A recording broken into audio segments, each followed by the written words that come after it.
আজকে আপনাদের জন্য নিয়ে এসেছি মজাদার স্বাদের কাঁচা আমের লাড্ডু।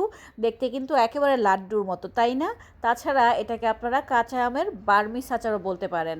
আর হ্যাঁ, এই আচারটা সম্পূর্ণরূপে তেল ছাড়া তৈরি করা হয়েছে, আর খেতে তো জাস্ট অসাধারণ হয়েছে। তো চলুন এই আচারটা তৈরি করে নেওয়া যাক। আসসালামু আলাইকুম, কেমন আছেন সবাই? তো আচার তৈরির জন্য এখানে আমি বেশ কিছু আম নিয়ে নিয়েছি। আমটা খুব ভালোভাবে ছিলে তারপরে ধুয়ে কেটে নিচ্ছি। তো আজকে আমি 2 ধরনের আচার তৈরি করেছি এই আমগুলো দিয়ে। আপনাদের সাথে আজকে একটা রেসিপি শেয়ার করছি, আর একটা রেসিপি আমি আরেকটা ভিডিওতে শেয়ার করব। যাই হোক, আমি এখানে প্রায় 2 কেজি আমের একেবারে গ্রেট করে নিয়েছি, আর দেখতেই পাচ্ছেন এর সাথে আমি কিছুটা লবণ অ্যাড করে দিয়েছি। আর এই লবণের কারণে আমের যে এক্সট্রা টক পানিটা আছে ওইটা বেরিয়ে যাবে। তো এটা আমি 1 ঘন্টার জন্য একটা সাইডে রেখে দিচ্ছি। অন্যদিকে আমি 5 ফোড়নের গুঁড়োটা তৈরি করব। এজন্য আমি 2 ধরনের সরিষা এখানে নিয়ে নিয়েছি, আর নিয়ে নিয়েছি জিরা, নিয়ে নিয়েছি মৌরি, নিয়ে নিয়েছি মেথি, আর সেই সাথে নিয়ে নিয়েছি আস্ত ধনিয়া, আর হচ্ছে শুকনো মরিচ। এখন এগুলো আমি খুব ভালোভাবে মিলিয়ে নিয়ে তারপর ভেজে নিচ্ছি, যেন পুড়ে না যায় ওইদিকে কিন্তু খেয়াল রাখতে হবে। তারপর এটা খুব ভালোভাবে ঠান্ডা করে আমি গ্রাইন্ডার মেশিনে গুঁড়ো করে একটা সাইডে রেখে দিচ্ছি। অন্যদিকে যে আমটা আমি লবণ দিয়ে মাখিয়ে রেখেছিলাম ওইটার থেকে মোটামুটি টক পানি ভালোই বেরিয়েছে। তো হাত দিয়ে আমি খুব ভালোভাবে চিপে এই রসটা বের করে নিচ্ছি। এটা একটু সময় নিয়ে করে নেবেন। আসলে যতটা টক পানি বের করা সম্ভব হাত দিয়ে চিপে তারপর এটা আপনারা বের করে নেবেন। আর সরাসরি আমি যেই হাঁড়িতে আচারটা তৈরি করব ওই হাঁড়িতে এই আমগুলো নিয়ে নিচ্ছি। সবগুলো আম নিয়ে নেওয়ার পর এখানে আমি দিয়ে দিচ্ছি খেজুরের গুড় প্রায় 300 গ্রাম পরিমাণ, সেই সাথে দিয়ে দিয়েছি হাফ কাপ পরিমাণ চিনি, দিয়ে দিচ্ছি 1 টুকরো দারচিনি আর একটা এলাচ, আর সাথে কিছুটা লবণ দিয়ে দিচ্ছি স্বাদ অনুযায়ী। আর যেহেতু এই গুড়টা আস্ত আছে, এই গুড়টা একেবারে লো আছে আপনারা চুলায় বসিয়ে রাখবেন, দেখবেন এটা আস্তে আস্তে গলে যাবে।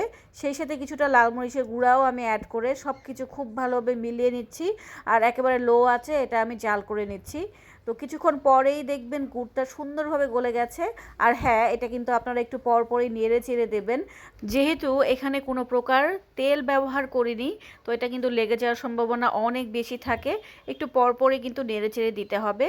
তো এর মধ্যে আমি আবারও দিয়ে দিচ্ছি ভিনেগার 2 টেবিল চামচ পরিমাণ। এটা সংরক্ষণ করতে সাহায্য করবে। তো আবারও নেড়ে চেড়ে এটা মিক্স করে নিচ্ছি, আর বেশ কিছুক্ষণ আবারও জাল করে নিচ্ছি। আবারও ফিরে এলাম প্রায় 5 মিনিট পর। এখন এখানে আমি আগে থেকে তৈরি করে নেওয়া সেই 5 ফোড়নের গুঁড়োটা দিয়ে দিচ্ছি, আর এটা আবারও জাল করে নিচ্ছি, আর দিয়ে দিয়েছি সামান্য পরিমাণ বিট লবণ। যখনই দেখবেন নাড়তে নাড়তে একেবারে হাঁড়ি থেকে উপরের দিকে উঠে আসছে, তখনই মনে করবেন যে এটা সুন্দরভাবে তৈরি করা হয়ে গেছে। তো দেখতেই পাচ্ছেন এই অবস্থায় আসার পরে কিন্তু নামিয়ে নিতে হবে। তো আমি নামিয়ে বেশ কিছুক্ষণ এটা ঠান্ডা করে নিয়েছি। তারপর অল্প অল্প একটু হাতে নিয়ে একটা গোল্লা শেপ দিয়ে দিচ্ছি। আপনারা চাইলে কিন্তু আচারটা এমনিতেও রেখে দিতে পারেন, কোনো সমস্যা নেই। তবে এইভাবে গোল্লা গোল্লা করে যদি রাখেন, এটা দেখতে যেমন সুন্দর লাগে সেই সাথে খেতেও কিন্তু ভালোই মজা লাগে। একটা একটা করে জাস্ট মুখে দেবেন আর খেয়ে ফেলবেন। তো এক এক করে আমি বেশ কিছু পরিমাণ তৈরি করে নিয়েছি। তো আপনারা চাইলে এইভাবেও রাখতে পারেন, অথবা আচারটা ওইভাবেও গোল্লা শেপ না দিয়েও রাখতে পারেন। আমি এক এক করে আরও সবগুলো এই গোল্লা শেপে বানিয়ে নিচ্ছি। তো দেখতেই পাচ্ছেন আমি সবগুলো বানিয়ে নিয়েছি। এখন এগুলো আমি একদিনের জন্য একটু ফ্যানের বাতাসে শুকিয়ে নিচ্ছি।